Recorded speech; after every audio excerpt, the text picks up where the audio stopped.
Welcome to Part 3 of the Wireless Control Foundation short course. Okay, so in the book there's a whole chapter on discrete control. So, one of the subtitles of the book is talking about discrete processes. There are on-off valves that are wireless that have been out there for quite a while, the last couple of years. And so those are very much in the market today. You can buy those, install them in your plant. There are also discrete transmitters, like there's this vibrating fork that can be used to detect is the level above this point. You don't know the level itself, but you know it's above a point. So it's like point detection of your level. So with simple wireless discrete transmitter and discrete valve, it's pretty easy to put together a control algorithm here, 2 or 3 lines of code and a calc block to maybe duplicate what you would have in your thermostat on your wall, right? It's basically an on-off type control where there's a certain range over which the parameter can vary before you take action. So, and that's one example of how we did it with a little composite. And from the operator's perspective, he has a set point, so it looks to him like he's doing regular old control with the PID. It's just he's using composite here. So it has mode, it has set point, it has an output, so he can work with it just like you would a regular old PID. But he's really dealing with a discrete. So the output would then, in that case, be a discrete rather than continuous value.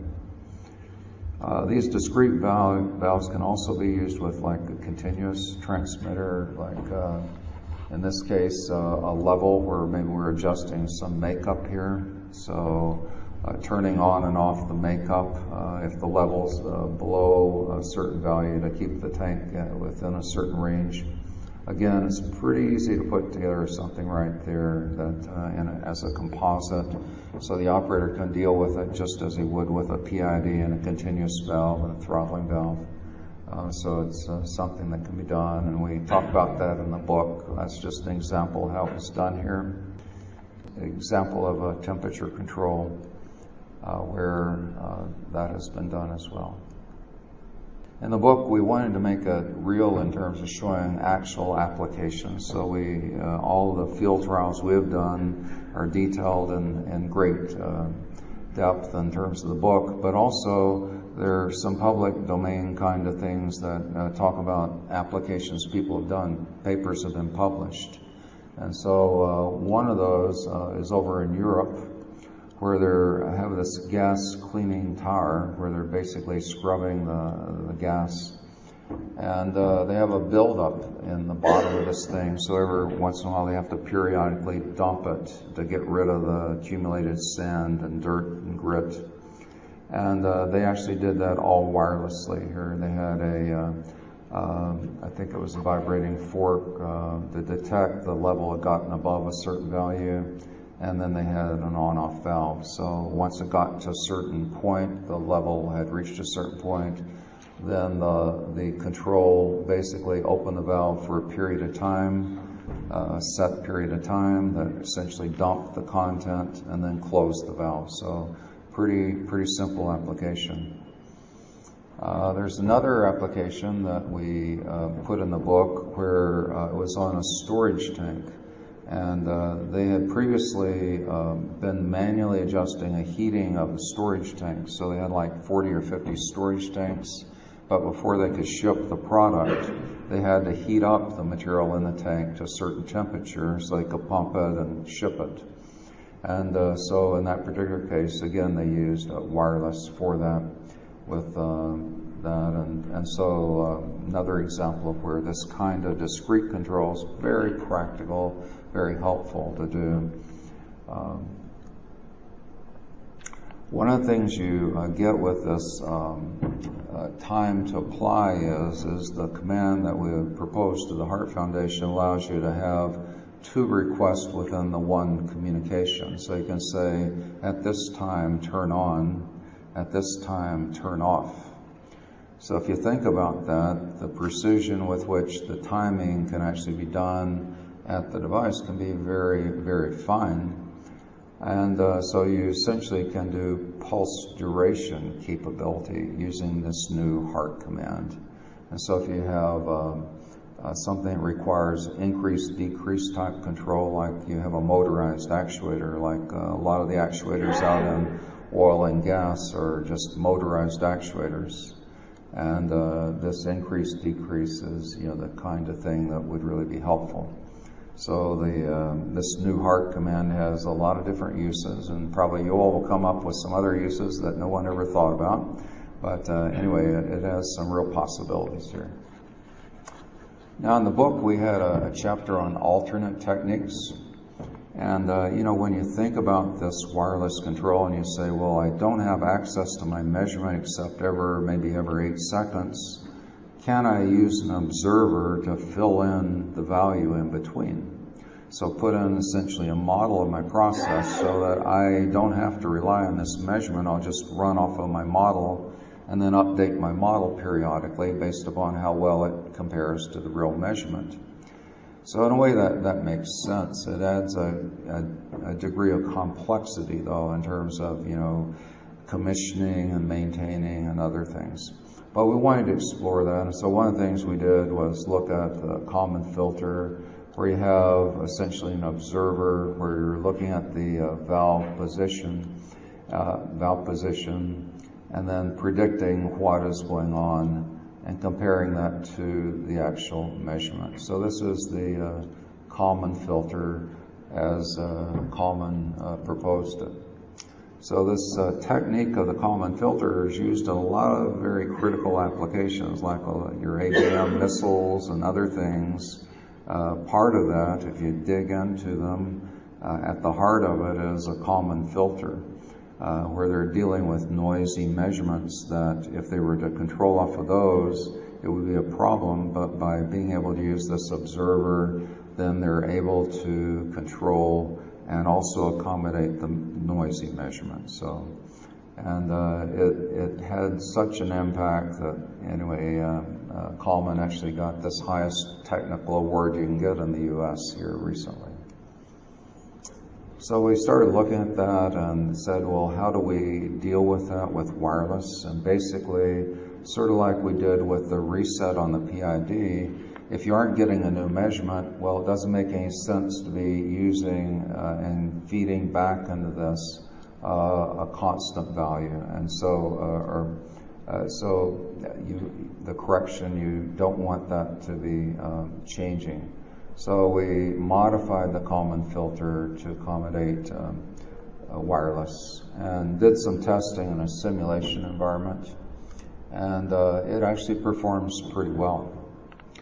So you say, well, why isn't Emerson championing using Kalman filters? Well, it's one of the problems is that just how you commission it, because now you have an observer that you have to characterize as well as tune and control.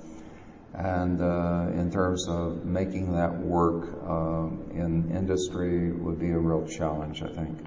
So even though technically probably it's just as good as the PID Plus, it also introduces some real issues of maintenance, commissioning, and other things. So anyway, that was the Kalman filter. We've also, in the book, have a chapter on model predictive control, and I won't touch much on that here, but if you're dealing with model predictive, usually you're dealing with fairly slow processes if you're dealing with model predictive like in distillation or something. But the way it's structured in Delta V, you can operate on very fast processes, down to where your response time is a couple of seconds. And so for those faster processes, using wireless becomes a challenge. And what we realized was that the way we designed our model predictive control is that if you don't have a new measurement, that is, if the status of your measurement is constant, then in model predictive, we automatically use the model that's built into the model predictive and use that to simulate the value. So this is something that's already built into a product. And so realizing that, then and this is how you set that up. So with Model Predictive, you just say the default condition is I'd like to use simulation. And if you're simulating, it tells you how much time you have left in terms of using simulation before it's going to go to manual. So you don't maybe want to run forever on simulation, and so that's built into the product as well. So with wireless then, what we do is we take the wireless measurement and change its status to constant after a couple of executions, so that forces MPC to go to simulate. And that's the little composite I created, actually change status to constant. Okay, so Model Predictive was designed to be used with lab measurements, so when you're using the lab entry composite, it automatically changes the value to constant after you've entered a value. And so it works in a similar way here. So this sort of shows where we have wireless measurement and we're controlling. And in this point in here, where it's operating on the simulation, that's at the point where it's sort of comparing the measurement to the actual predicted value and correcting. But overall, we're really pleased with it. So this shows in more detail where we're changing to constant status. And this is using this windowed communication where it's non-periodic update there. So you notice in this particular case, the measurement is wireless measurements changing that way, but your valve position, since control is based on the simulation, is really very smooth, and you'd probably never notice the difference that you are operating with wireless versus wired. Now, we have a whole chapter in the book on applying this technology into a legacy system, we called it. Anything other than Delta V we call legacy. And so we took a little bit of writers right there. But anyway, basically we wanted to communicate the idea that you can implement this on any system as long as you're using wireless HART transmitters and field devices. So we have some patents on that, but we've given those to the Philcom group. And so as long as you're using wireless HART, you're not violating any of our patents, no matter what control system you put it on. So yesterday someone was talking to me about, they have a Honeywell control system. They wanted to use PID Plus on the Honeywell. I was telling them shouldn't be any problem at all implementing it on the Honeywell system. Okay, so the main thing to look out for if you're thinking about this on an alternate system is that hopefully that alternate system has a PID structure to support external reset. Now in Delta V we support external reset, but we call it dynamic reset limiting. That's that frizzy FRS PID option of dynamic limiting. It then uses your back-cal in as the external reset input. Okay. So in a lot of control systems, though, the PID is structured to support this external reset input. And when that's enabled, then this value rather than the output is used in the positive feedback network to create your reset contribution. Okay, so, and that's really critical in override applications. I mean, that's really the only way you can do an override well, is to use this external reset capability. So most of your major suppliers will have that. The reason I mention that is that if you have that capability, then to do PID plus, all you have to do is set the filter to about 0 time constant. So your reset is set to really fast value, right? And then build this filter with the hold there outside. And so we detail that in that chapter. You can build it also with just a calculation if you want to. That's how I did it here rather than function blocks. And to detect the fact that you have a new measurement, you can create a little composite this is just an example of how we've done that. And so this demonstrates how to do it by building the reset outside, detecting new measurement, and then using the external reset of your PID. Okay. So hopefully if you have another type of control system, want to try this, then that chapter will be helpful to you in sort of looking at how to do that. One of the last things in the book is on simulation, and those of you who've talked to me, I really love to work with simulation, right? To test things and do things. So we wanted to give a demonstration of how to do simulation of wireless communication. And it turns out it's really pretty simple to implement simulation of the wireless communication, so you can actually test PID plus yourself.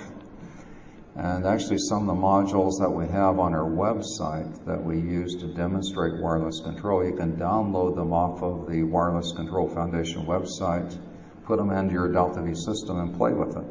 So you can prove to yourself it works and that kind of thing. So, anyway, so we have a chapter then on simulation of process with wireless. So we talk about, how simulation can be done. We give an example application.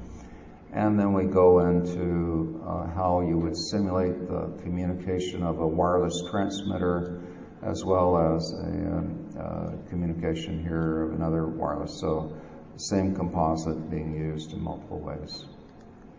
And we actually show you the actual calc logic block for that simulation. So hopefully you'll find that helpful if you're interested in this and want to check it out. Would encourage you to download the modules off of our website and give them a try. So you have wireless measurement with wireless valve simulated, and so you can experiment all you want, not hurt anything.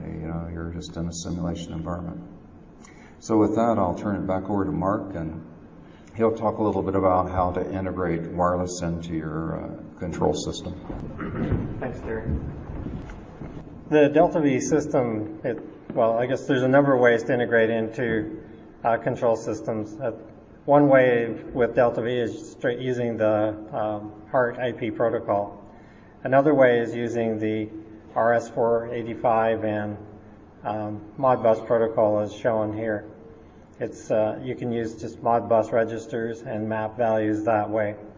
That's typically what's done with systems that are not supporting HART IP. What is shown here on the gateway is a number of ways to interface to the system.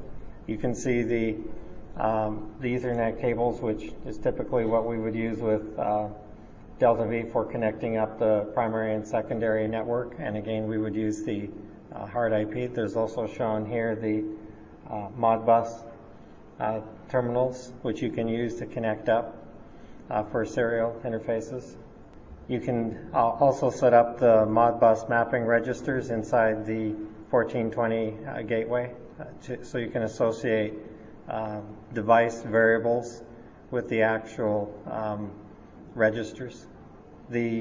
After you've configured the communications, you go in, again, that's what's talked about in here, you can go ahead and do the mapping to the registers. The setup itself, there's security setup that can be done. The OPC interface is typically done using a secure link. And what's shown here is the setting up the OPC link. The wireless gateway itself supports, as you can see from these few slides, can support quite a range of communication protocols. Modbus is typically used. OPC is another method that's often used. And as I mentioned a number of times, so is the HART IP protocol. Once the systems are set up, a method that Terry and I often use to communicate from systems like Delta V and legacy systems is using things like OPC mirror. Often when we're field testing, we will go in and drop in a system and then use mirror to move parameters back and forth. There's other applications that can do that. So my other comment about OPC mirror is that for users, you have to understand the need for OPC mirror licensing. is that usually you get one OPC mirror license. That if you're not using an OPC mirror, is available, but if you want to add any more, it's additional licenses. That's a good point. This here shows the interface itself for setting up Mir. What you can see on one side is you're setting up the communication from one system to the other, and you can do the mappings back and forth. The book website, Terry has talked about it a little bit, so have I. There's, you can look at our foundation series. Each of them has a site. We actually set that up external to Emerson. We allow you then to go in and interact from pretty much any kind of device. You know, I've tested on my Windows Phone, Android devices, Macs, etc. And supporting a wide range of browsers. It only goes back a certain limited way on IE browsers. I'm not too worried about that. Yeah, on the website, when you go to there, then if you click on the workshop, then you'll see the different workshops that we have. And so for each of these workshops, there's in the book a description of an exercise that's going to be done to demonstrate something like wireless measurement or wireless valve and that kind of thing. So this is sort of the description of the workshop. So if you go to the book, you'd actually see that workshop there. And the nice thing is that there's a description of the process that you're going to use for the workshop. And then there's a YouTube video. So there's a 10-minute YouTube video. So let's say you are interested in wireless control and someone at work says, well, tell me about wireless control. Well, you can just send them a link to the actual YouTube video and they can see it themselves in action. So this allows you then to see some of these things there are actually some workshops on commissioning. So if you've never used a handheld to commission a wireless device, on that YouTube video you see Mark Nixon there with a handheld with a transmitter actually doing it, and then going to Delta V and reconciling I/O, and suddenly it's showing up on a screen. So he goes through all the steps of from the very basics all the way up to getting it into Delta V. So we hope this website will be helpful to you. We get about, on this website, about 2,000 people a month are coming there to actually look and use and do things there. Anyway, that's pretty much what we had to say today. We hope this has been helpful to you in looking at the use of wireless and control.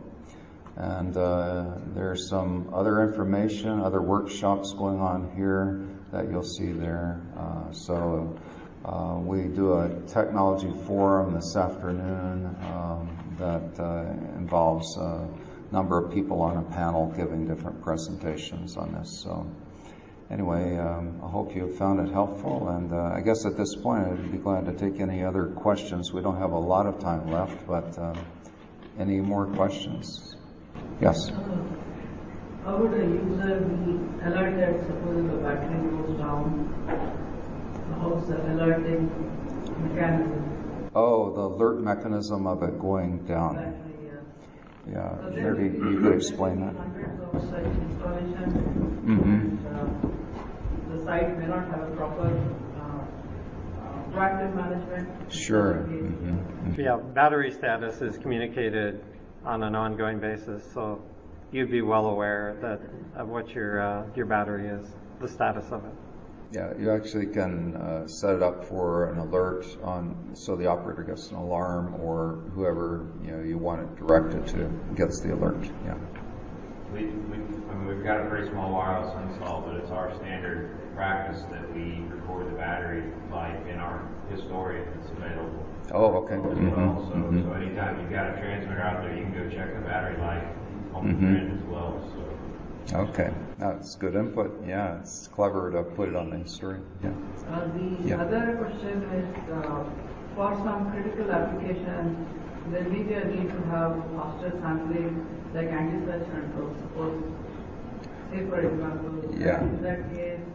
Yeah, today's technology, I would not recommend anti-surge control as an application.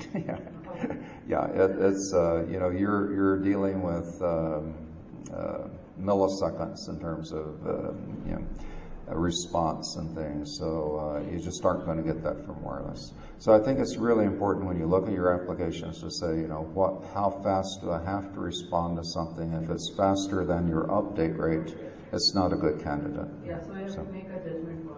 For sure.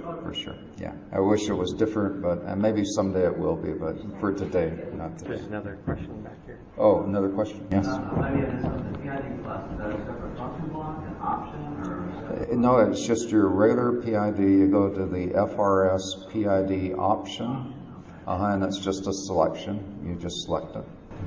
Yeah. So how much pen testing did you guys do in the environments that you were in? Did you try and introduce any additional noisy network areas? Maybe try to DOS your own network? I mean, is there any of that data out there?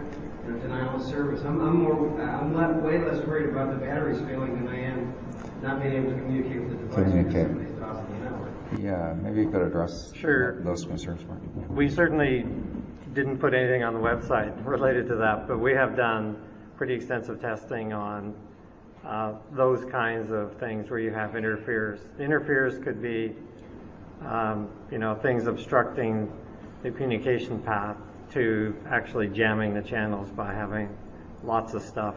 That data might be valuable. Sure. The key concern is probably what's keeping wireless development. Everybody's afraid of go to Black Hat, go to DEF. Right. Yeah, it's interesting. Nomura over in Europe is a pretty powerful user group organization, right? And about 4 years ago, I guess it was, they started investigating wireless, putting it in only for monitoring. They said, didn't want to talk about control, right? And then they found out it's reliable. And so 2 years ago, then they called all the major manufacturers over to Europe and Germany and asked for a 1-hour presentation on how we're going to address control. So, we were fortunate we had a good answer, for Emerson at least, but they brought in all the major manufacturers. So I think attitudes are changing, and as people get experience, and it's probably good to get experience with something small, establish for yourself on monitoring applications, how reliable it is, and any problems you might have in terms of setting up networks and things. And but I think it's evolving, and we have hundreds of wireless devices across multiple facilities in our company. For one thing, we use the 4310 probably for over a year now for control. 4310 with the output. We do it on a steam valve to control temperature, big storage tank, so it works. Okay. Not an issue at all. The only thing I'd say is we didn't find out until we went to do the installation that you can read the PV. So the limit switches you can read over the Delta V ACA. But if you want to send an output, you need to send it from Modbus. Oh, yeah. So my question is that, and I asked this before the exchange last year, so as you start promoting control, I noticed you basically had the 1420 gateway and not the wireline. Does Emerson and OSS be able to answer that? Are they going to come up with a gateway where we can send the output over the Delta V network as opposed to reading the input on the Delta V network and sending the output over Modbus? Yeah, I believe in version 13, if you look. It'll be in V14. And we're working on V14 to put this time to apply commands, full support all the way through in the gateway as well as Delta V.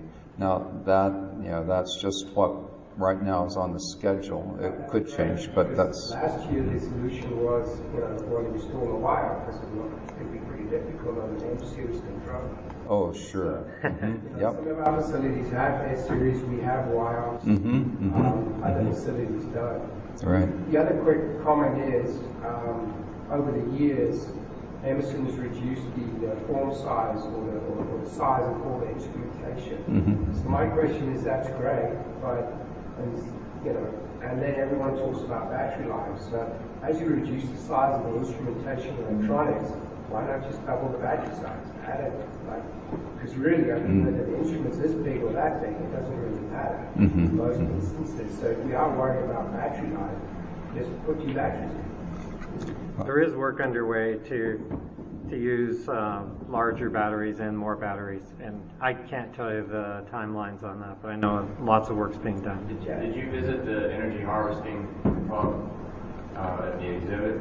No, not yet. They have Emerson. They're actually going to market it through Emerson, but they have a technology where you strap this on your steam line, and it uses the temperature differential from the steam to ambient to generate the power for the device, and then the device has a battery as well. So you take Emerson's battery out and you plug this one in with the wires going to it, and it gives you a way to have, you know, almost evergreen power to that without ever having to change the battery.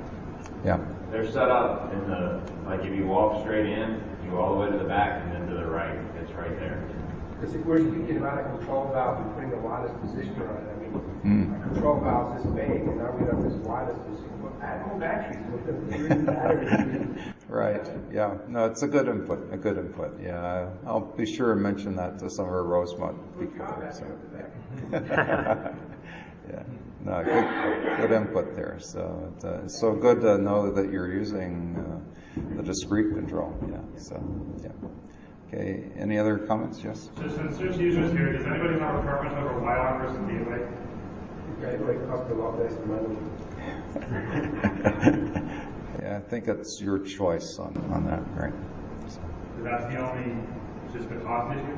No, you get good redundancy with a wire, right? It comes as a redundant device. It is a cleaner solution, in my opinion, because you can put the antenna further away and whatever. Whereas the gateway itself, you can get a remote antenna, but it's physically, and the wire is physically matched at the I/O level to the controller, whereas the gateway is sitting on the Delta V network, so it depends what you want to do. In all our facilities, we have, in most of them, we have multiple gateways, and we basically tie a gateway to a controller. We don't have a gateway in one section and then rides across to another controller. So it depends how you want to do it, but I think the big thing is if you've got M series, it's what you're going to use, and secondly, it's the cost. You know, depending what you want to do. A lot of people want redundant gateways even, but to be honest, we've never had a gateway failure. We've never really had issues with communication. Our gateways are outside. We're up in Canada. Sometimes it gets snow on the antenna. It's down to minus whatever Celsius. It's not even Fahrenheit, but the gateways are outside. The instrumentation's on 3 floors. It bounces through all the pipes. We don't have issues. I can honestly say that. We don't have issues with communication. Yeah. Wonderful input. Wonderful Thank input. you. Yeah. Miguel, I think the gateway versus Wi-Fi comment is proximity, right? I mean, the device, where you want to take measurements or nowhere near your controller, your Delta V, obviously gateway makes more sense. Yeah, I'm sorry we can't really make too many comments on it because, you know, most of our work's been at UT and they've used the gateway. So, yeah so we don't have a lot of comparison there. Okay, well, I appreciate everyone coming today. Thank you so much.